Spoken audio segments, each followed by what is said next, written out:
mbokk yi téléspectateurs Univers Jolof TV ñu ngi leen di jaajëfal bu baax a baax ci programme bi ñu ngi leen jaajëfal bu baax a baax seen émission Heure de Vérité ñu ngeen di am marqué bu ñëkk à partir de 16h jàpp 17h ci nga xamante ni mooy ci antenne Univers Jolof TV tey nag ñu am ci bu yaatu ànd ak keneen ci gan ginnaaw ñu gërëm bu baax a baax ak suñu gan di Mansour Sall bi nga xamante ni moom la ñu ànd ak ci émission tey nag daal di fas yéene ànd ak keneen koo xamante ni ci membre politique yi nekk fii ci commune bi Daara Djolof muy Ada Coumba Ndiaye dama koy bàyyi ak mbokki téléspectateurs yi daal di nuyu si waxtaan bi Ada Coumba Ndiaye ñu Maodo Thiam ñu ngi lay fay di nuyu téléspectateurs yi si rajo di nuyu mbokki Jolof yi di la remercier bu baax ci émission bi nga xam ne moom ngay def mu nekk émission boo xam ne vraiment c'est très suivi vraiment daal ñu ngi lay remercier bu baax a baax di am mbégte jàkkaarloo ak yow di waxtaan ci actualité yi nga xam ne moo nekk au niveau local.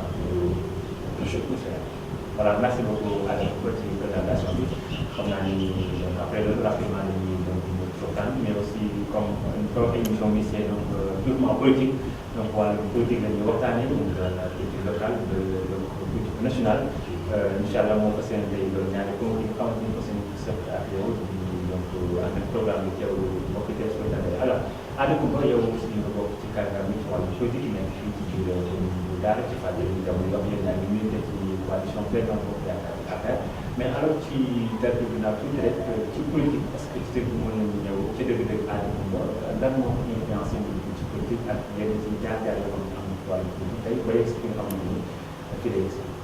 Voilà, merci Maodo. Je pense que alhamdulilah mi ngi sant yàlla bu baax di am mbégte ci question boobu donc xam nga boo nekkee élève étudiant bokk ci mouvement associatif yi à chaque fois da ngay am envie dugg si politique donc virus bi nu mu dugg réellement bi ma nekkee mu lycée Limamou Laye ak Guédiawaye donc boobu bi ñu ñëwee on avait créé une association des élèves de l'association du Jolof ma jiite woon ko aussi bi ñu fa jógee aussi dem à l'université avec l'association des étudiants de Jolof à l'époque ñu nekkoon fa ñun ay suñu morom yu bëri ñu mel ne ñoom Malick Sakho ñoom Ali Fary Ndiaye ñoom Moussa Sow Barkédi ñoom Mamadou Touré ak ñoom docteur Diop Oumar Ka Samba Geladio bëri woon nañu ko donc bu ñu nekkee foofu avec l'association des étudiants de Jolof ci lañ commencé woon ñu dem di fréquenter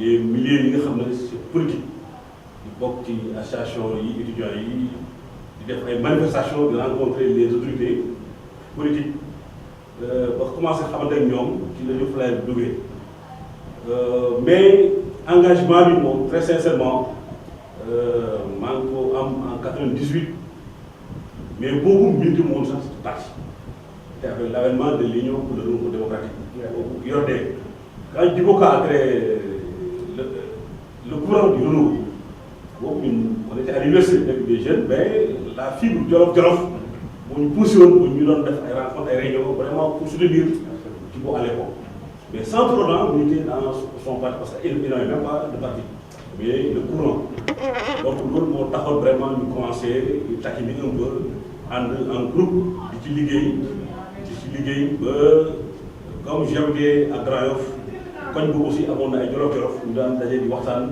pour vraiment accompagner suñu mbokk boobu yàlla bu yàlla yërëm yàlla xare ko àjjana donc foofu daal ci lañu affaire bi duggoon mais bi ñu ñëwee en 99 xam ne léegi jóge nañ à l'université ñibbi si Daara vraiment dañuy ñëwoon dëkk Daara Jolof bu ñu ñibbisee Lumbal quartier Lumbal fii foofu laa juddoo maa ngi fa yaroo fa ñu am suñu benn paa benn Maodo Ndiaye moom aussi yàlla ko yàlla yërëm ñoom dañoo nekkoon di politique nekk au niveau du parti socialiste comme sama maam nag bu ma daan tooy ne ko mais man mënu ma comprendre yéen à chaque fois ngeen ne yéen a ngi soutenir le parti socialiste alors qu'au niveau du quartier il y a pas de réalisation parce que j'ai la chance aussi ma bokkoon ci équipe bi doon def enquête ci PIC le plan d'émission communal de Daara bu njëkk bi donc bi ñu defee étude bi PIC bi dama xool que ne y avait un déséquilibre infrastructure au niveau de la commune les données ont montré que quartier bii ñu doon wax quartier Lumbal moo ëppoon sur le plan démographique mais sur le plan des infrastructures amul woon benn infrastructure boo xam ne nii tey moo lay wax il n'y a pas d'école il n'y a pas presque si ko il n'y a pas d'électricité il n'y a pas de poste il n'y avait rien donc en équipe bon je dis que mais il faut essayer d'équilibrer il faut essayer d'équilibrer parce que aussi booy wax développement c'est un équilibrage parce que su fekkee ne dafay nekk comme bopp mu gand tànk yi tuuti loolu baaxul donc un peu ci li ma bis bi duggee j'ai dit man kat vraiment damay dugg mais su ma duggee maa ngi parce que man damay ñëw parce que étant jeune libéral suñu ñëwee ñun vraiment dama bëgg kat am jógee dans l'opposition boobu opposition PS moo fi nekkoon nga le pouvoir ñu jéem a convaincre moom ak suma yenn papa ñoom ay jibi ñan ak ñeneen mais man bàyyi leen ma tànn suma chance la heureusement en 2000 bon bi ñu ñëwee il y avait une grande équipe une grande coalition au niveau de l'ARA très sincèrement il y avait l'AFD conduite par Père Bass Guissé, Père Ali Mbow yàlla Moustapha Lo de l'AFP, Abbas Wade, Abdoulaye Wade, Ali Fall, Madame Ndiaye, il y avait un groupe très soudé qu'on appelait le CADMI, pour nous pour mener une politique contre le Parti socialiste qui était là. Et j'étais le seul jeune à l'époque qui coordonnait les activités. Et j'étais le mandataire à l'époque du candidat Wade, au niveau communal et au niveau départemental. Mais avec un groupe très soudé, très soudé. Bon, c'est de là que vraiment, il faut qu'on a commencé avec. Il y a maintenant envie, tout ce politique carrément. Il y a le déf aussi, il y a aussi Diar. Parce que au PDS, j'étais le responsable des jeunes, du bureau départemental, bureau régional. Donc avec Moulidia Fara, vraiment, nous sympathisons. Au niveau départemental avec le ministre Apipsi, au niveau local avec Alissa, on a créé des activités au niveau local, des conférences, invité des ministres, de grandes personnalités sur le mandat à l'époque, en 2000, 2001, 2002. Donc, sur toutes ces questions de développement, nous sommes des pionniers. C'est un peu ce qui nous a poussé. Monnaie la rupture. Moi, expliquer que la politique, c'est pas absolument. Mais il faut changer les normes, il faut impliquer une nouvelle dynamique, permettre aux jeunes de s'exprimer librement et aussi créer des potentialités pour que les jeunes, les femmes puissent booster le développement. En quoi faisant des formations pour les jeunes, des formations pour les femmes, des financements pour les jeunes, des financements pour les femmes. Et on a organisé un grand forum à l'époque, si vous vous rappelez, peut-être à l'époque, vous êtes jeune, en 2002, un grand forum au niveau du foyer d'art, avec Aliou Sarr qui était là, bon, à l'époque il n'était même pas encore du département bâti, mais il était un grand militant du PDS, et qui nous a pu accompagner, et on a pu travailler ensemble. Voilà. Donc c'était un peu ça le début. Voilà, donc merci beaucoup, très important quand même pour le début. Vous avez longtemps combattu ngir xëy na changer un peu la situation au niveau de la communauté de mais alors c'est plus vaste gis nañ nga dégg tudd fii un homme boo xam ne qui est de Daara aussi ñoom rek am na ci lu bari loo xam ne ci jaar na fa te pratiquement donc surtout ci parti libéral bi moom nga donc mujj ànd ci wàllu yëngu-yëngu donc ñu Pape Alioune ça alors donc est-ce que ces relations ak moom jusqu'à ce que ñu tattaloon ci moom est-ce que mën na ci un petit rappel rek par rapport ci politique bi ak ça. Oui, tu sais, Papa Alissa, très sincèrement, mon grand, mon tonton, nous sommes sur le terrain politique dans le Parti démocratique sénégalais en 2000. Mais on a travaillé avec beaucoup de groupes qui ont oublié. Mais on a sympathisé. Et moi, très tôt, il a découvert qu'Adokumba est un jeune talentueux et un jeune petit de talent qu'il faut accompagner.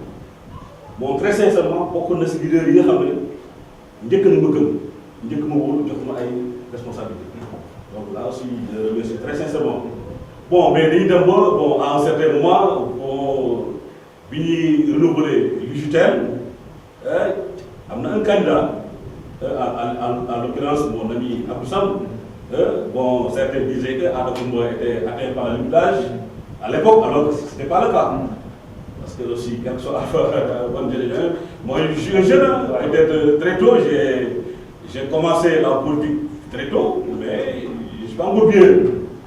Abdou Sam était là avec Ali Sarr, certains disaient que Bouma était atteint par la limite d'âge, atteint par un génie. Alors qu'à l'époque, je n'avais pas 35 ans. J'étais encore jeune, parce que la jeunesse, juste à 35 ans. Donc c'est ce qui a un peu conduit à la rupture, mais on a géré d'une manière très civilisée nos relations, jusqu'à ce qu'on se retrouve au niveau de la mairie. Lui en tant que maire, moi en tant que premier adjoint. Et paradoxalement, lui, il ne m'avait pas soutenu. Moi aussi, je ne l'avais pas soutenu. Mais Dieu a fait qu'on s'est retrouvé au niveau de la mairie et nous avons très bien travaillé. Donc je pense que là, c'est très sincèrement. Alors, ce n'est pas un début qui était un peu difficile, puisque Papa Lissa et Adikoumonium, il y a beaucoup de convictions, mais il y a le Montogal, il s'est donc à la tête de la mairie. Non, non, non, il n'y a pas de problème, très sincèrement, parce que je vous ai dit que nous avons travaillé dans le PDS. Il m'a dit, je suis resté à Yamaha, moto, dans le moto, les gars, ils sont takal, nous avons Diago est là, nous avons dit Daou, nous avons Abbaswad, nous avons dit font des grands bas, nous avons dans des conditions très difficiles. Mais il y a indi, au pouvoir. On commence à avoir des améliorations par-ci et par-là. Donc vraiment, nous devons voir. On n'a jamais eu de problème nationalement. De politique au début, il a son candidat. Alors que moi, je me repositionné. C'est ce qui a un peu créé cette politique. Après, mais Dieu a fait qu'on se retrouve au niveau de la mairie. On a bien travaillé, les gens ont bien apprécié. Et Dieu merci. Alors, durant aussi le mandat de Papa Lissa, qui est petit mairie bu Daara. Est-ce que aussi peut-être tey yaa ngi def ci benn donc mouvance politique mais xëy na bu ñu defee benn retour tuuti Daara Jolof donc à l'époque Papa Lissa Aliou Coumba Ndiaye étant donc du conseil municipal ak tey jamono ji peut-être quelle donc comparaison. Non, je vous dis que très sincèrement, moi j'ai fait 3 mandats. J'ai fait 3 mandats. J'étais conseiller municipal de 2000 à 2009 avec l'ancien maire Ali Saleh, et à son nom. Donc il y a le Yérom, il y a la Khaled Badel. Il m'avait confié la commission de la planification et du développement. Lui, il connaît, il sait pertinemment que, bien outillé et bien formé, il peut m'aider dans le développement. Il m'a confié la commission de la planification et du développement. Et je pense qu'il a été satisfait de ma mission, parce qu'il a dit à des gens, il l'a dit publiquement. Donc Dieu merci. Vraiment, Ali Saleh, à mon avis, ma confiance. Sur beaucoup de questions, nous donnons au niveau de la commune, des grandes questions de développement, parce que là, on a une chance de travailler avec des projets humains. Il y a des infrastructures qui sont si ginnaaw yàlla mun naa ne la départ bi foofu la jógee nous on a travaillé avec le PAC 1 PAC 2 ensuite le précole. Donc comme moi j'étais président de la planification, donc nous avons élaboré tous ces documents de planification. Moi j'ai suivi le royaume. Moi quand je suis deuxième mandat nekk président au maire affaire doon yomb si man comme sur tous les projets et les programmes maa ngi doon liggéey déjà avec l'ancien maire Ali Saleh su ma ñëwee day yomb. Bon bi mu ñëwee aussi bon très sincèrement le maire Aliou Sarr m'a donné entière confiance. Il m'a donné toutes les délégations pour mener à bien ma mission. Ça aussi vraiment je le remercie. Il m'avait délégué tous les pouvoirs pour être un bon maire. Ça je le dis. Moi j'ai occupé le bureau du maire. De clim, téléphone, carburant, tout. Et tous les projets et programmes, je les ai négociés, je les ai développés. Un coup de fil suffit pour qu'il me donne son accord. Ça, très sincèrement. Donc c'est ce qui a fait notre complicité. Lui, il a dit à tout le monde, je n'ai pas de problème. J'ai la chance d'avoir un bon premier adjoint au maire à côté, qui est un agent de développement, expert en coopération décentralisée. Tous les projets et programmes allaient vers lui. C'est ce qui a fait que j'ai collaboré ensemble avec le GIC, l'ARD, et j'étais le premier vice-président de l'ARD, représentant de Mentara. Le premier vice-président du groupement d'intérêt économique du développement de l'IGER, représentant le maire de Dar. Membre du comité technique régional pour la mise en œuvre des projets et programmes. j'avais une vision un peu de la région sur l'aspect des questions de développement. Mais tout ça, Dieu merci. Vraiment, ça, je le remercie très sincèrement parce qu'il m'a donné vraiment l'opportunité de prouver que nous sommes des acteurs de développement et que nous puissions relever les défis du développement avec l'accompagnement des populations. Donc ça, mon derrière, j'appelle le maire à ça. D'accord, merci beaucoup, très important. Et présentement aussi, pour dire que, présentement, avec le maire Momar Ndiaye, je le remercie très sincèrement. Parce que aussi, lui, quand il est élu maire, parce que n'oubliez pas que Momar, c'est mon homme, mais nous sommes en politique. Momar, man, avec Momar Mao, ce groupe, nous sommes en politique. Vraiment, mon job, responsable bien, nous sommes en ligue. Moi, bien fait, mu nekk moom aussi maire mu xamal ma ne ma li nga xam ne moom moo ñu boole moo ëpp solo les appartenances de parti. Yow vous êtes de l'autre bord, man je suis Benno Bokk Yaakaar, je suis maire du conseil municipal. Man bi dama ñëw nekk conseil municipal si sama liste dama def sama liste parce que le PDS bi ñu dem man dama nekkoon candidat. Le PDS n'a pas soutenu ma candidature. Man ma jël samay responsabilités ak samay éléments yi may àndal ak samay militants dem aux élections locales avec sama liste dem am sama xarit wut fa récépissé le parti indépendant et démocratique PID laa demee sur la liste du PID moom laa demee dem élection locale am 2 conseils man ak Fama Ndaw que je remercie au passage donc Fama Ndaw suma xarit la suma jigéen la moom mooy jàppale ci politique moom mooy sama responsable des femmes au niveau de Daara communal Fama Ndaw moom mooy la gérante de la mutuelle de santé aussi elle est agent de développement, elle est dans les questions de santé communautaire depuis plus de 20 ans. Elle est expérimentée. Actuellement, moom lañ dénk la mutuelle de santé moo nekkoon gérante projet mais avec les problèmes au niveau de léegi si kees. Donc pour te dire que nous avons un groupe très soudé, un groupe très dynamique boo xam ne nii toutes les questions de développement dañ ci toog ci waxtaan pour que ensemble ñu xam nan la ñu jëm.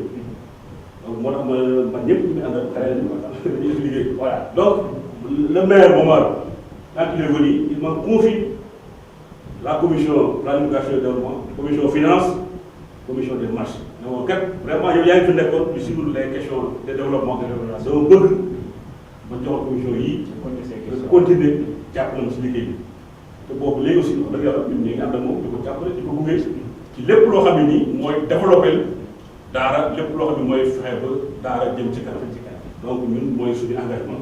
Nous sommes des volontaires de développement. Nous avons reçu une formation du service civil national. C'est la première génération du service civil national. J'ai coordonné les vacances citoyennes au niveau de la région de Louga en 2000.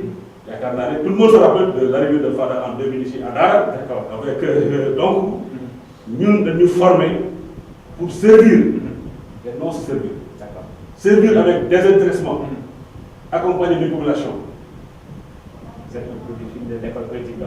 Oui. Je suis un produit du service civique national. D'accord.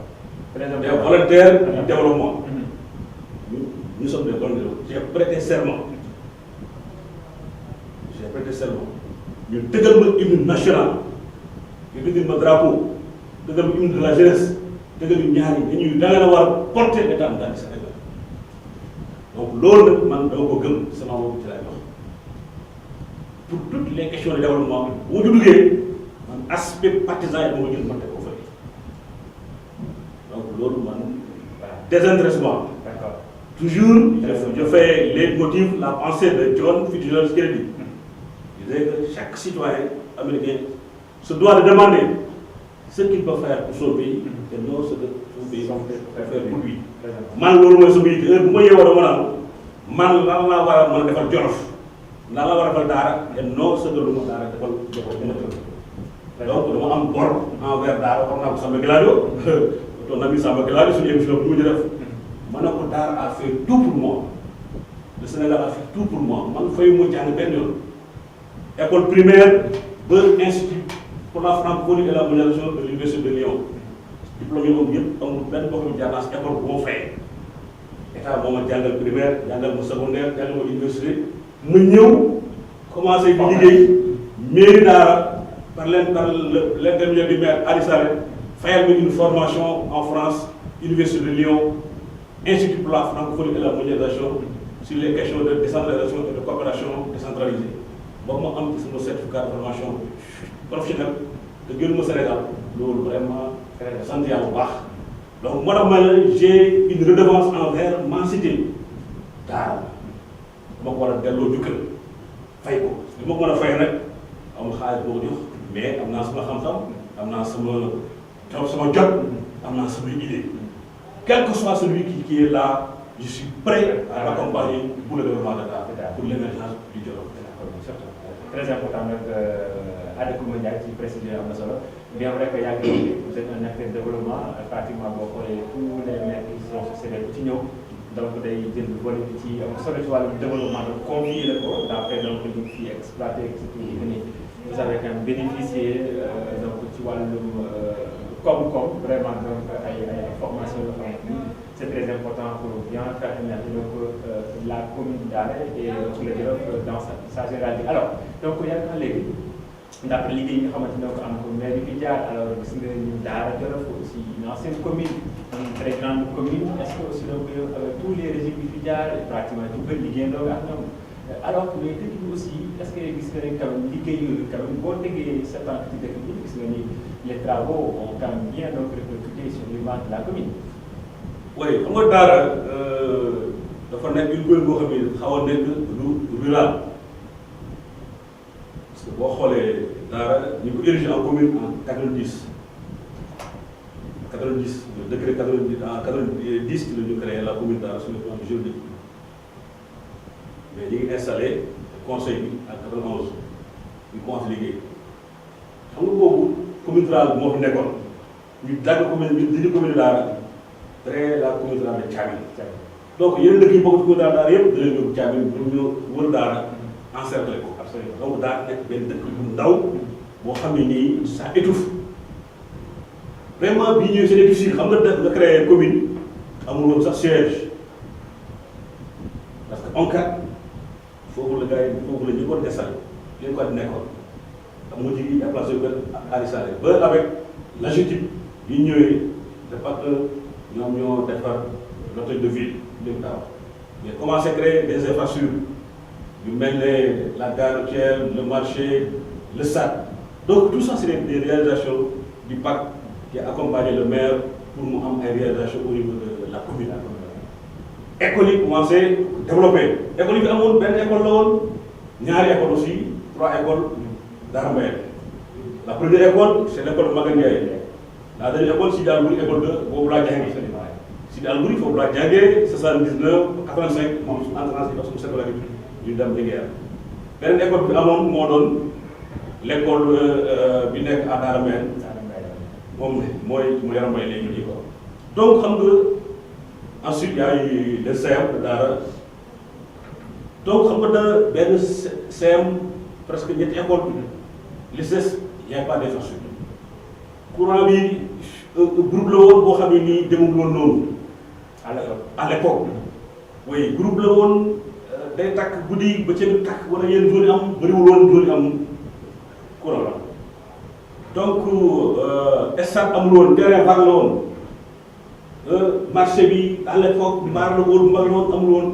la gare routière amul woon parce que fële galerie daal nekkoon tey foofu la nekkoon donc c'était une dañuy créé benn village la woon ñu créé en commune amul woon benn infrastructure mais vraiment góorgóorlu ak xarante conseil municipal bi fi nekkoon conduit par le maire Ali Saleh avec la coopération des projets et programmes qui la réussir au moins à développer la ville à travers la construction des écoles yi fi nekkoon yëpp ay miire ko yokk salle de classe Sidi Albouri Maguette Ndiaye Daara Mbayeen ensuite yenn école yu bees yi taxaw ensuite le stade xam nga Daara c'est une ville très sportive mais il y a pas de stade les nawetaan Dara il faut se développer. Mais malheureusement, il n'y a pas des infrastructures qu'il faut pour que Dara me carrément. Mais ça, oui, avec l'ancien maire Aïssade. La gare routière. Mais la gare routière Dara fait partie des gares routières les plus belles du Sénégal. La routière du Sénégal, mais le marché, parce que aussi, une commune nous développer un équipement marchand, ce qu'on appelle les équipements marchands, les gares routières, les galeries, les marchés, pour que nous générions des ressources pour le développement de la commune. Donc, vraiment, les premiers jalons du développement vraiment sont bien marqués. Et le maire Aïssale vraiment a fait de très bonnes réalisations, ce qui a fait qu'elle a commencé à émerger. Ensuite, maintenant, la floraison des écoles. Il y a eu des écoles primaires partout. Et la création d'une case des tout petits, la caution et l'équipement d'une case des femmes. Donc tout ça a un peu accompagné le développement de l'art. Donc le maire Aïssane a fait ce qu'il a pu, alors, malgré les mêmes moyens. Et puis, il y a des contraintes budgétaires qui se posent. Il y a des contraintes budgétaires. Parce qu'à part les ressources générées par la commune, il était très, très difficile pour Dara de bénéficier des fonds de transfert de l'État. Parce qu'on a reçu des miettes sur les fonds de concours, sur les fonds de fédération. Tu sais, les fonds de concours, ce sont ces fonds qui accompagnent le développement de la zone. Mais malheureusement, Dara ne bénéficie pas de gros montants. Contrairement à d'autres communes qui sont au niveau de la région. Donc c'est un peu ça, mais malgré tout, le maire a fait des efforts. Bon, en 2009, il y a l'arrivée de M. le maire. Donc, lui aussi, il a eu la chance d'avoir des projets et programmes qui ont accompagné le développement de la commune. Parce que quand le PAC 2 est terminé, on a signé une convention de partenariat avec le Précole. Donc le Précole qui nous a financé à hauteur de 300 millions. C'est par l'intermédiaire même de cette convention qu'on a construit le complexe centre socio-culturel. Il y a une extension de l'électricité au niveau des quartiers de Grenade, de Montagne, de l'Islam, un peu des Albanies, un peu à côté de Diamolo. Donc il y a eu des extensions. Il y a eu des extensions d'addition d'eau à travers la construction d'un château d'eau au niveau du forage, parce qu'à l'époque, on était confronté à un problème. Parce que pour faire des extensions, il fallait d'abord faire un château d'eau d'une grande capacité pour desservir les zones environnantes. C'est ce qui nous a permis, vraiment en relation avec le projet, le PEPAM et la SONES, vraiment de construire le château d'eau et l'extension de 7 km, 300 branchements sociaux au profit des populations de Dara. Bon, ensuite, il y a eu la construction des grandes écoles. L'école de Diobène, l'école de Trois-Wagons, l'école de, comment ça s'appelle, Texao, le CEM en islam, le lycée franco-arabe, le CEM franco-arabe, le lycée Darwin, le lycée de Dara, l'équipement, docteur Darso. Donc tout ça aussi, vraiment, on l'a fait avec l'avènement de Pape Alissa. Donc vraiment, on avait la chance d'avoir des projets et programmes qui sont établis, la coopération depuis les États-Unis. On a signé des conventions avec le corps américain de la paix qui accompagnait les jeunes et les femmes en matière de formation, en matière de financement et tout. Donc vraiment, il y avait le PNDL qui est devenu pour la première fois dans une commune comme Dara, et nous avons bénéficié de plus de 110 millions pour la caution et l'équipement du poste santé de Grenade, à hauteur de 110 millions. Caution et l'équipement, c'est un poste santé ultra neuf.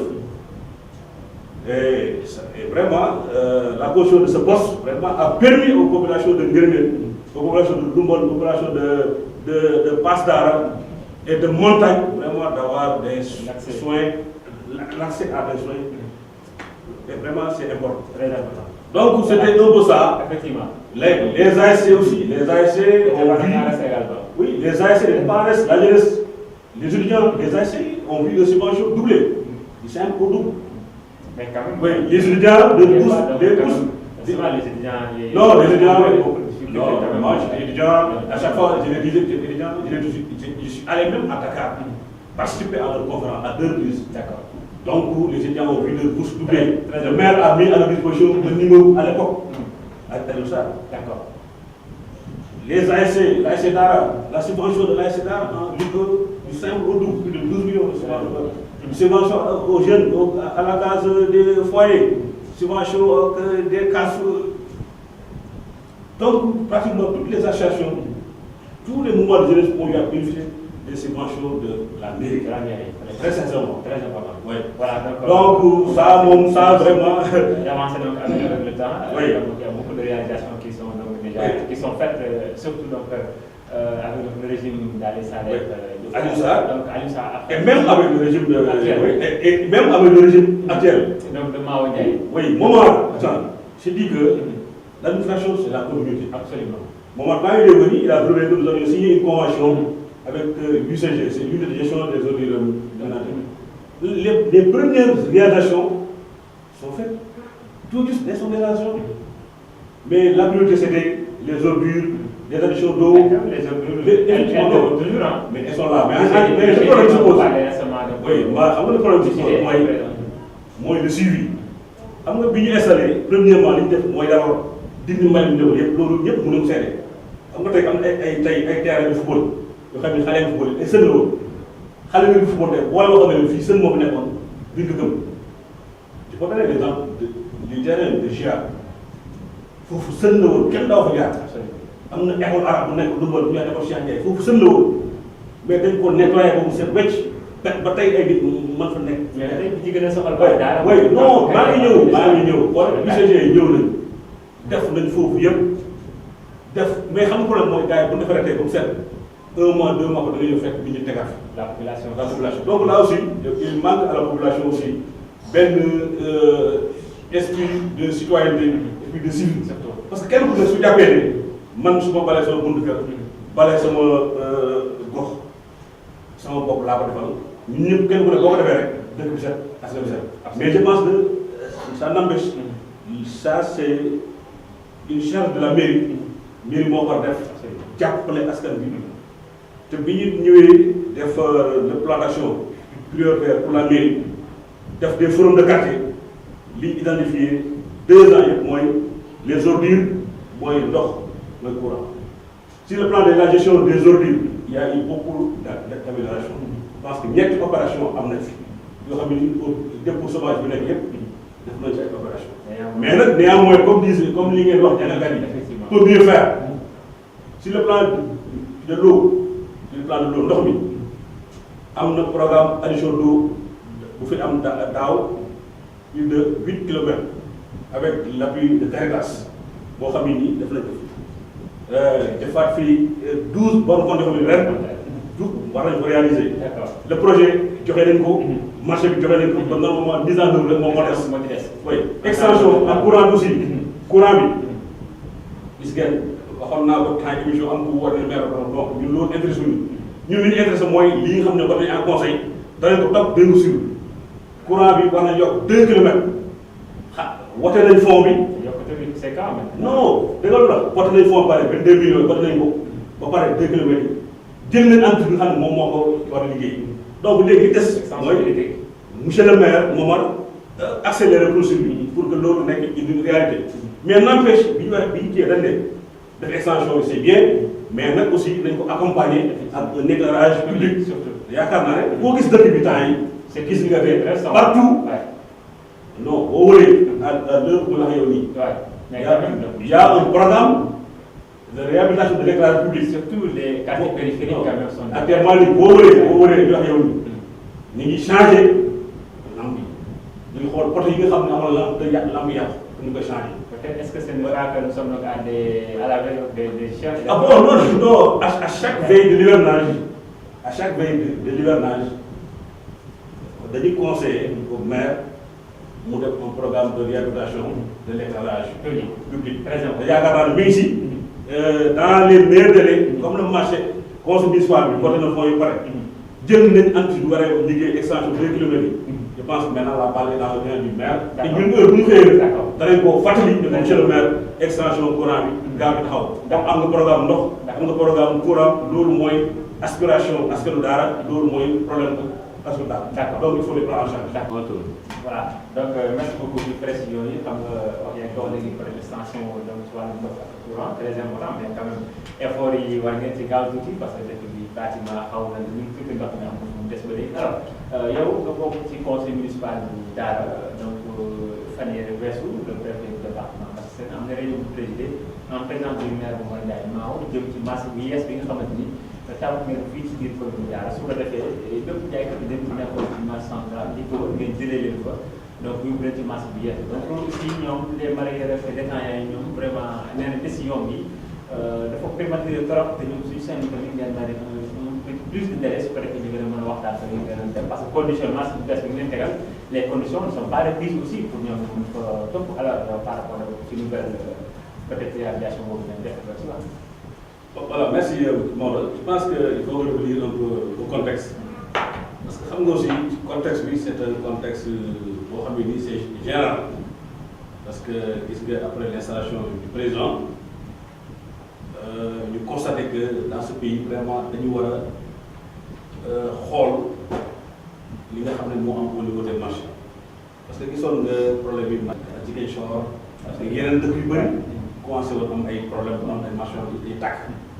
président joxe woon institution bu ko waxee di war a jël des mesures mais au niveau de chaque département comme la commission auxiliaire protection civile boo xam ne nii préfet moo koy jiite dafay am service maire bi commune bi mu jëm maire bi bokk sapeur-pompier service d'hygiène ak service yi nga xam ne ñoom ñooy liggéey ci wàllu hygiène mais loolu bu ñu koy boo préfet wootee c'est pour la sécurité des personnes des biens parce que gendarmerie ak ñëpp ñoo ci ànd mais xam nga nit fu muy liggéey dafa war a nekk dans des conditions yu baax conditions yu mucc ayib mais dañu constaté que effectivement loolu c'est une réalité au niveau du marché central de Daara bi commission protection bi ñëwee dafa def rapport 2016 wala ne fii bombe à retardement mooy lan mooy heure bu jiyee amee yàlla tere mën na fi indi du mag a mag léegi nag joxe ay recommandations yi commission auxiliaire moo koy joxe ci ndigalu le préfet bi ñu xoolee jafe-jafe yi nga xam ne gisoon nañ ko ci marché bi mooy mbedd yi kenn amul foo jaar branchement yi xam ay branchement bi c'est ñeenti mbedd yi nga xam ne ñoom lañu bàyyi woon pour que grande porte pour que oto yi mën fi wàcce bagage wala seen mënti wàcce bagage yooyu yëpp dañ ko entravé ak problème yi beneen yi xam ne bouche d'incendie yi toxatu loolu. mais loolu municipalité bi yéen pratiquement yéen am na partie bu yéen ñoo ko daal di ko jaay tamit. non non non dañu war a expliquer d'abord la situation parce que aussi pour nga comprendre il faut nga xam état des lieux bi lan la joxoon xam nga loolu wax nii am na ay cantines yoo xam ne tey fi mu nekk waru koo nekk mooy foo xam ne ay douche yi dafa prévoir nga ñëw fekk fa ay cantines loolu c'est pas normal waru koo nekk yoon yi nga xam ne tey en cas de danger sapeur-pompier war na mën a jaaree ni ñu toog foofu c'est pas normal biir marché bi yi nga xam ne aussi ay voies de dégagement la ni ñu toog foofu c'est pas normal donc loolu nag ñi fay jaay am nañu responsabilité mais am nañu responsabilité mais les forces de sécurité am nañu responsabilité parce que c'est une responsabilité partagée mais nag comme le préfet nag moom mooy le président de la commission auxiliaire moom si institution yi mu jot ci Sénégal yëpp mooy dañu fexe ba rétablir marché yëpp ba mu am vraiment sécurité d'abord fexe ba bouche d'incendie am bouche d'incendie mooy coow yu mag yi nga xam ne day wër marché bi pour ëllëg si biir bu amul problème sapeur-pompier bu ñëwee day mën a jël seen raako dugal ko am na ko bari amoon na ay bouche d'incendie yu ñu fa defoon mais dafa yàq woon mu mujj gi amatul ndox donc ñun loolu dañ ko réhabiliter dans les meilleurs délais yoon yi nga xam ne ay voies de dégagement la recommandation yi dañ ko dindi dans les meilleurs délais li nga xam ne aussi mooy 4 axes yi ne si biir pour que oto yi mën fi jaar jàll loolu aussi dafa war a dañ dans les meilleurs délais. grande porte là. waaw maintenant aussi yi nga xam ne aussi mooy les branchements en clandestin yi aussi dafa war a dañ maintenant mu des na benn problème bi nga xam ne mooy jaaykatu jën yi nga xam ne ñoo nekk ci ginnaaw loolu aussi les recommandations yi foofu dañ leen war a jëlee yóbbu léegi bi ñu ko waxee le maire effectivement ñun programme woon nañ un marché au poisson boo xam ne ñu ngi ko liggéey si avec l'appui du panel PNDL. Panel PNDL c'est un projet de développement économique pour jàppale communes yi fi ñu defar infrastructure yu jëm ci wàllu jaay boo xam ne ni mu ngi fa donc bi ñu posé le problème le maire a dit effectivement donc il faut en profiter def une pierre deux coups comme da leen fa jëlee te marché bu rek dafa la ba mu egg vraiment nañ ci profité bu leen fa te ñoom bu ñu fa demee je pense que très sincèrement parce que aussi dëkk dafa war a day manque te aussi mairie moo war a créer les conditions pour que d'existence loolu la comme am na vraiment dem bi dafa nekk loolu solo lu baax si ñoom. mais que marché boobu aussi condition yi ça reste quand même. non xam nga c'est mais am na condition yooyu mën na fa nekkee maintenant c'est à améliorer parce que aussi c'est comme tey nga am si kër nga ne sama kër bu parewul à 100%. oui da ngay defar mën nga defar. mën nga defar conditions yi poussé la nga ne danaa fa dëkk maintenant le temps may améliorer donc loolu mooy la situation te je pense que aussi marché bi nekk fële day permettre de décongestionner marché bi parce que marché central bi mënul atteindre dara loolu moo tax idée bi moo doon am ay marché secondaire au niveau des quartiers xam nga am na marché au poisson am na marché boo xam ne nii mais bu ñu koy defar engrais mais pareegul donc loolu aussi dañuy profité de l'occasion bi. pour lancer appel au maire. non le marché man personnellement bu yàggul am na ku ma si interpellé moom ba ma woo maire waxtaan ak moom mu ne ma effectivement travaux yi dafa taxaw parce que l'entrepreneur bi nga xam ne moom moo doon def marché bi dafa am problème ba mu arrêté les travaux yi man personnellement woo naa ko ne ko monsieur le maire vraiment war ngeen def tout pour que marché bi terminé ñu mën a gën a décongestionner marché d'arrêt central créer d'autres marchés au niveau de montagne au niveau de Ndiobène au niveau de Linguère parce que marché central d'arrêt bi tey attanul dëkk bi yëpp parce que daal léegi ni mu màggee c'est d'une manière exponentielle te marché bi léegi nii boutique yi fii nekk les grandes boutiques ne boutique bi marché egg la nekk parce que kër yi jege tali bi jege marché bi da leen transformé en marché en cantine donc je pense que loolu mooy le problème te économiquement aussi mais c'est rentable parce que buñ marché bu poisson demee fële mais borom charrette bu ñu xëyee dañuy dawal dem foofu loolu day jur économie bu amee ñuy jaay ndox foofu day jur économie ñooñu ñu am dara borom jagataay yi dem dikk taxi dem dikk mais loolu mooy créer. dina dem mais ñaan seen ñoom maire yi kam seen oto yi wóorul sax di ko dugal ci am sécurité. non xam nga foofu dama ne la. on béton rouge nga ko sotti. comme non pas rarement lañ koy defar yoon la boo xam ne pour ñu mën fa jaar sans pour xam piste production boobu ak kii parce que tali bi dem na ba foofu am na rarement bu dugg ba si biir.